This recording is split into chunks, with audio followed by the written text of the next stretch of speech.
minutes. Watkins needs some help, does find Thomas to break the pressure. Nice move, Hannes. Floater goes for Arkansas's first points. Picked to finish tied for fourth, but the other teams might not necessarily have this kind of grueling schedule as Thomas is able to knock down. The continues. Nice look to Watkins. It ends up being almost a full court give and go right there. Benching at the beginning of the game will wake them up a little bit. Maybe it will. Watkins, one of those new starters, picks it off. Up ahead, Orlando Cook finishes on the reverse. And they're trying to push the ball down, get it layups. If not, kicking it out for threes. Macon, yes, from the right wing. For that, so keep an eye on Darryl Macon here after he sees that first one go down. Salo missed the chippy, and Barford using the Euro step to his advantage. Timeout, Jamie and Christian. He is incensed because success in their league. And that's really what it's about when you play in the Northeast Conference. Barford on Robinson. That's too easy. That's not really fair. That's 6'3" on 5'5". Yeah, and you're Jalen Barford. Birmingham missed the first couple of games with a knee sprain, but he's been playing more and more as Macon lays it up and in. Now, I'm starting to think we're at the Tyson Indoor Track Center and not Bud Walton Arena. Well, these guys at the beginning of this game have definitely increased the tempo here for Arkansas. Long ball by Elijah Long. There are his first point. Randy Miller Jr. is stripped on his first possession of the game. Here's Watkins on the run. The Razorbacks so good on that fast break. And that's the thing. You got to just limit. You got to figure out how can we get Moses Kingsley more involved in the offense. Right now, it's Arkansas just shooting a lot of shots from the perimeter in their half-court sets or trying to score buckets in transition. They're really not getting any points in the paint from their big guy, Moses Kingsley.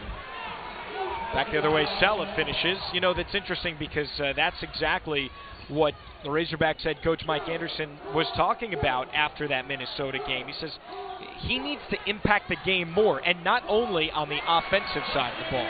Yeah, and Kingsley, we know he has the ability to... Largest lead for Arkansas is, well, 9 points. Make it 11.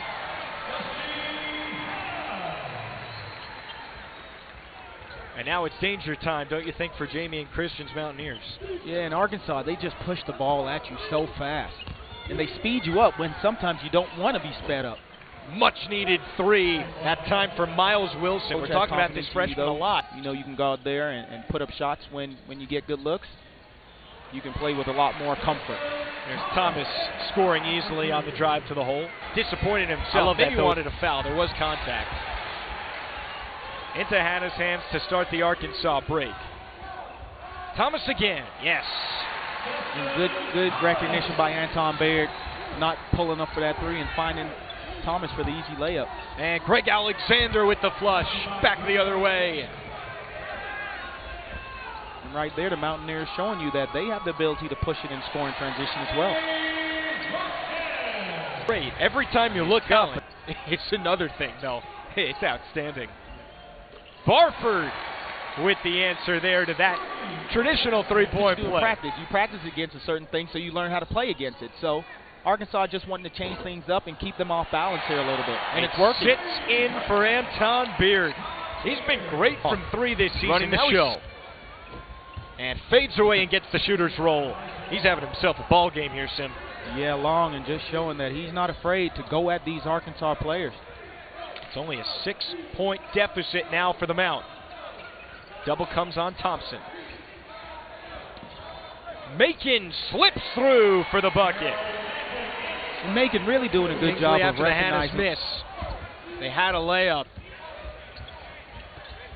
They got another one, though. Razorbacks just so good at finding the open man here tonight. Kick it back to Hannah's for the long three, in and out. Fresh shot clock. Razorbacks don't care. Beard finishes in traffic. And Hannah's just having a rough shooting night. So you kind of wonder where, maybe just because he's so good from beyond the arc and he has such good range, people think of him as really only a three-point shooter. But if you watch film, he averages 2 points a game. But they found 8 from the big man. That's expected, though, for the Razorbacks as Macon pours in the three. Yeah, nice pull-up jumper by Macon. To have down the stretch against teams of that caliber. Robinson has not hit from the field yet in this game. tip in by Kingsley, and there is the first bucket for Moses. Make the cut. And if it comes, you're not going to the tournament. The ACC Big Ten Challenge is happening as well. That's why Izzo is going to play Duke. You got me once.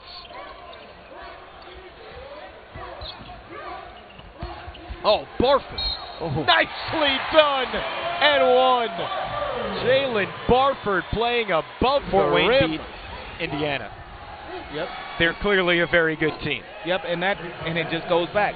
Southern Illinois could finish top 3 in the Valley. UT Arlington is the Sun Belt preseason favorite. They got Mount St. Mary's, who could very easily finish top 3 of the NEC. Right. So, I think honestly, it's an impressive job of scheduling by Mike Anderson and his staff, because the more the teams you beat, trying to close out this win over Mount St. Mary's. Kingsley's coming alive at the end of the game. For the Seahawks out on Staten Island, they already took down UConn this year, so they've got a lot of players.